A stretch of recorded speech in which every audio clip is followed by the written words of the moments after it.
Thanks everybody for coming out. Good to see you. Thank you to the bookstore. Please support local bookstore, buy book. I mean, it's insane what they have here. And I mean, I think, don't fail to notice the centrality of Spanish language and Latinx cultural foregrounding as, just in the curation of the space. And then of course, Ray's work here. I think it's really special to hold down that presence in, the rapidly gentrifying Mission District. I'm really excited that Steve and the Poetry Center were able to bring so many diverse voices out and, really curate in a program in the context of, in the widest notion of what cross-cultural poetics could mean. And I think Etel's work, needless to say, exemplifies that vision. And of course, as Steve mentioned, Etel and Simone's generosity, their care, their openness, unflailing interest in the world.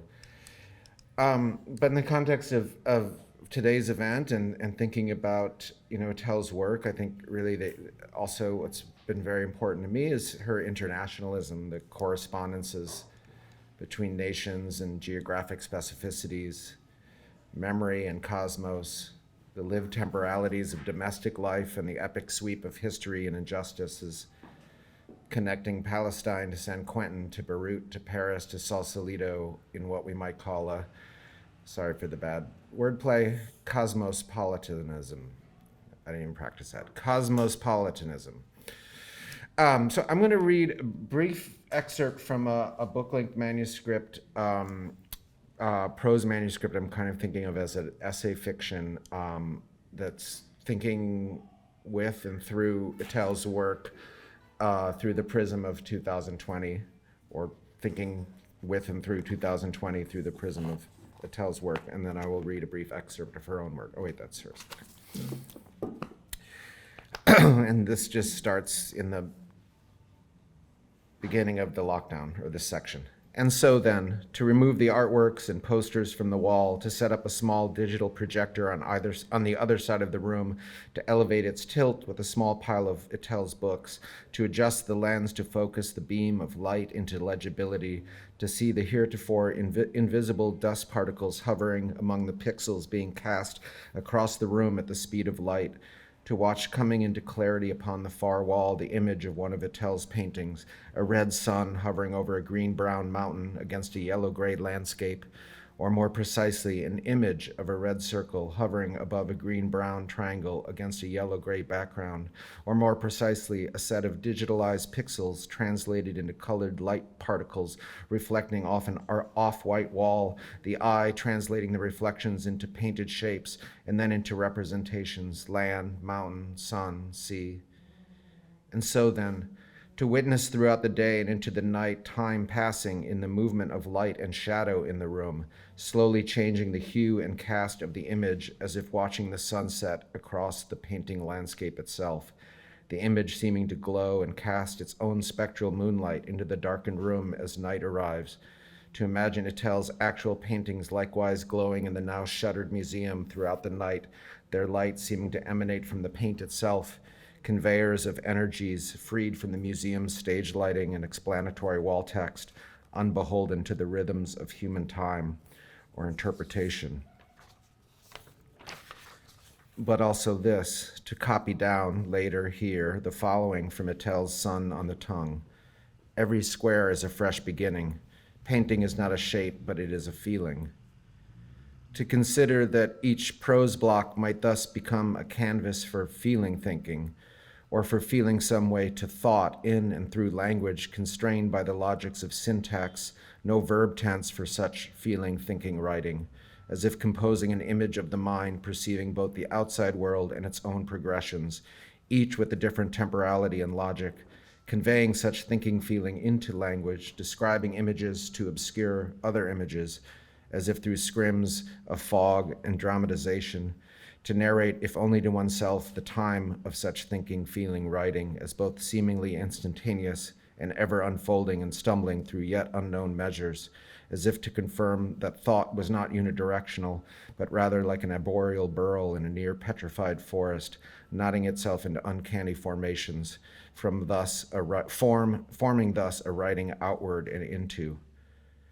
To return then to another painting by Etel, even if as mediated by digital reproduction on the machine screen, its scrape marks, or more precisely the pixels organized into reproductions of scrape marks notating the movement of paint, then now settled into a stage set for the play of light, whatever settled means. The sense of movement that at the same time might seize one with its utter material clarity and stoic facticity, as if the image perceived and its perception were fused, or as Etel has written, perception is a translating of the object of that perception. To have copied that sentence down in a notebook and then later transcribed it into the laptop keyboard, to have moved it around with the cursor, to have moved one's thumb and retina in consort with the correlating movement of pixels across a screen, to imagine a scraping sound on the surface of the screen, like Etel scraping paint onto her canvas, later to be contrapuntally invoked in the scraping sound of the printer ink on paper, printing this out so that I can read it to you, to then reconsider and instead erase the sentence, begin again, allowing the spectral trace of its words and their incomplete and imprecise propositions to shape an outline of a square, a container for thinking, replete with chaga conchs and bulbous tumors, a re-beginning, while into the writing time a plum is being dropped, gently but precisely, both a full stop and a placeholder for living on.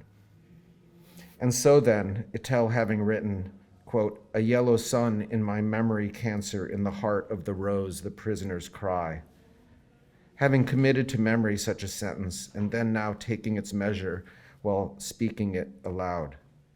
The subway train emerging from the ground and screeching into the air, a blockade at the gates of the prison, but also this, an ill-defined yellow circle, spray painted onto a wooden surface over a blood rest background, a sequence of counter placards with which to exert pressure in the duration of shared exhortation and spatial battle in the streets of Oakland, minor wars of maneuver and position. Somehow then now corresponding to a list of future court dates, fusing calendaric temporality with the time work of having committed to memory various concepts of justice, whatever justice is, while deciding what to wear to the courthouse next to the fenced and still expanding museum, the sun blotted out by smoke and ash and numberless drones, birds flying through the fog across the bay. But also this, to live and think and feel with Etel's writing and art being at times enough, though never enough, whatever enough is. Outside, bombs continuing to fall from the sky, even if far away and out of the dog's human's earshot, knowing this if only imagining it or imagining making it so by writing it down, the dog dreaming of a red meat sun at the foot of the bed. While drinking coffee, I am in the midst of the Gulf War, wrote Etel. How to narrate in conventional syntax the duration of living in and with such sequences of living. And so then, to test the following proposition by means of composing it in conventional syntax, placing it here now and speaking it aloud, that art changes little but is sufficient reason to continue living. The ash-covered laptop having been powered down, lines of Etel's resonating in the mind's ears, shadows pressing in, the law outside waiting, either the dog or her human opening their mouth as if to make sound. A blood-orange sun sears through the night. In the postscript, November 14th, 2021. Having received the news, walking then downtown to the museum, through misted and sepulchral streets, the buzz of industrial light fixtures reverberating out from a vacant high-end apartment complex, the dog tugging on its leash to sniff at a box of discarded and ash-covered potatoes, one foot then another foot, each block an empty measure, time unhinged from forward movement, a full stop that doesn't stop. People gathering outside the museum, now sheathed at street level in a makeshift institutional barricade of fencing and tarpaulin, a bronze hand having been severed from the statue lying on the ground, gesturing towards the neighboring courthouse where tomorrow would begin the hearings, then there having been spray painted across the museum facade a line of Etel's, I would rather see a river than a museum. And also this, an expanding silence in the growing crowd, a palpable and spacious quiet to be within and among, the sun scorching the other side of the world while being here in such candlelit night. In the mind, an image, a thick powdered line, a gray-white gash spreading down a tree-filled hillside.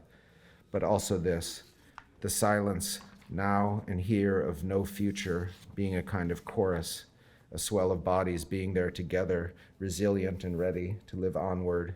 No need to language such knowing feeling. It's in the paint and light.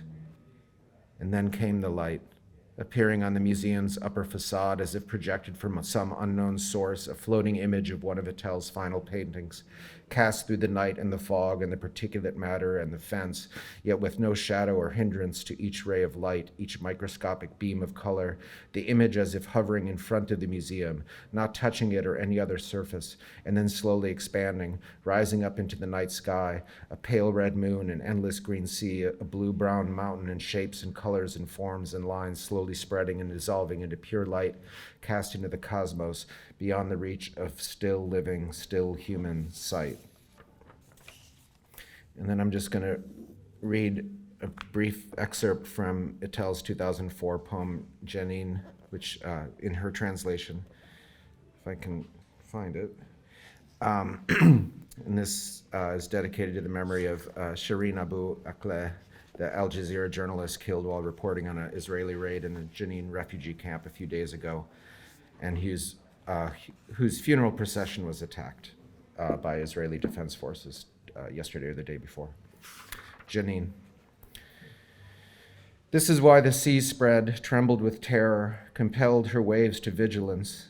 As we heard barbaric instruments being played, we swore that we had to kill life and death, having directly seen a space of tears and fires. No one exited alive from the camp, but thunder shook houses filled with children, and misery wore women's clothes, and no one stopped as everything that was alive was dead. We wrapped death in an oversized flag and lowered it into the mass grave that the city had become. The daily flood of its inhabitants was the dry crumbs of memory. We shall not draw straight lines, but ask spring to keep a war diary, ask autumn to take a seat among traitors. We shall light the windows with burning wax, but don't ask bats to show the road to the desert foxes.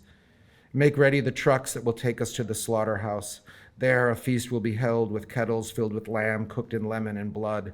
A banquet is being set for the victorious generals, the ones just described.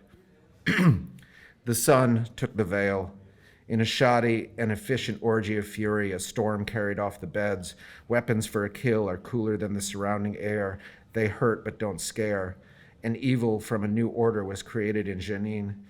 Evil has gone through a mutation which is the opposite of the one we are expecting. We therefore are entitled to hate. But let us not hurry to stupid conclusions. We are not of this world. Thank you.